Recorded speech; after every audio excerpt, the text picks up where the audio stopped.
Hello YouTube! Today I will do a video about the Penitus Oculatus and in extension a little bit on the blades. So without further ado, let's do the intro and kick off.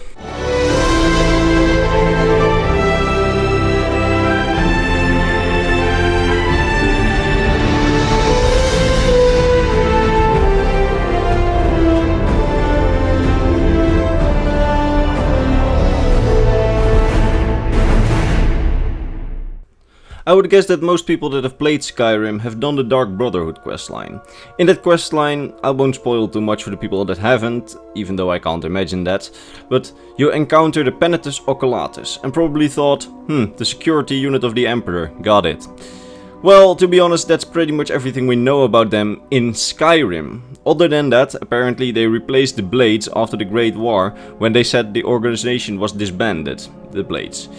That's until we read the Elder Scrolls novels, The Infernal City and Lord of Souls.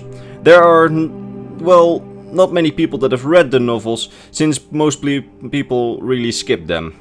This is mostly because they detest reading, or they don't know about the novels themselves, or you just don't find the time. I don't know. Anyway, for starters, there are two novels, licensed by Bethesda, so canon, that are named The Infernal City and Lord of Souls, and since I read them this holiday, expect more videos on them. So, back to the topic. In the books we learn actually quite a lot about the Penitus Oculatus, that it's more than just a security force. So let's just start at the beginning. The Penitus Oculatus was founded after Titus Mede I reconquered back the biggest part of Tamriel after the Stormcrown in Tegrim.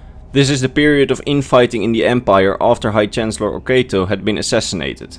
The newly found organization took over large portions of the work the Blades had done in the past, because the Blades no longer directly worked for the Emperor, since there was no Dragonborn Emperor left. Yet the Blades still worked for the Imperial government, but the government had less of a hold over them. Thus the Penitus Oculatus was founded to do some of the tasks. So let's ask now the question, how does a member of the Penitus Oculatus get recruited, and what do their members actually do? Well, in the book we learn that members get recruited from a very young age. They are selected by recruiters and then they enter a rigorous training process that takes years. During the training process they specialize themselves in a certain field, for example the Thalmor or the Ansihil, or I suppose later on the Stormcloaks, and so on. And every member specializes himself in a certain enemy of the Empire, to call it so. The initiates finish their training with a task, a simple mission to show their skill and dedication. The assignment usually has something to do with the job they will be doing in the organization. For example, in the book we learn a young recruit, Colin, who wants to become an inspector in the Penitus Oculatus. Inspectors usually carry out their missions alone. These missions range from assassination to locating people. His final test is therefore locate someone and assassinate him without knowing anything about the person. All he has is his mission, so he knows nothing about his backstory or anything, just what he looks like, and he has to assassinate him, and he knows where he will be, because he has located him.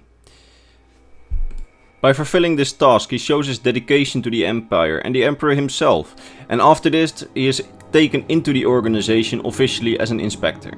It's probably the same with guards. For example, if you wish to become a guard in the Penitus Oculatus, you get set with an easy task to see if all your training made you fit for the task. For example, guide someone to, I don't know, a party or anything. This is of course a speculation, since we only hear of Colin, so the inspector's initiation, so we don't know anything else about the other tasks' initiations. As you have probably guessed by now, the Penitus Oculatus is far from just a security unit, far from more than bodyguards. They are basically the ones that carry out the dirty work in the Empire, in secret. Their members usually receive special orders and carry them out without knowing anything else. For example, in the book Colin tells of how he had to find someone for no reason and report her location, not knowing why or what happened to her afterwards. It's the same with assassination. The organization members get told, kill him, no reason why, just carry out the task. In this, the Penitus Oculatus are very different from the Blades. The Blades are not under direct leadership of the Emperor anymore. The Penitus Oculatus are, and can therefore be used for very dirty work that may never see the sunlight. We know from Colin that the Penitus Oculatus actually has a lot of people from under the Imperial administration under surveillance. For example, the brother of Titus Mede I was kept under secret surveillance as to make sure he would not commit acts of treason.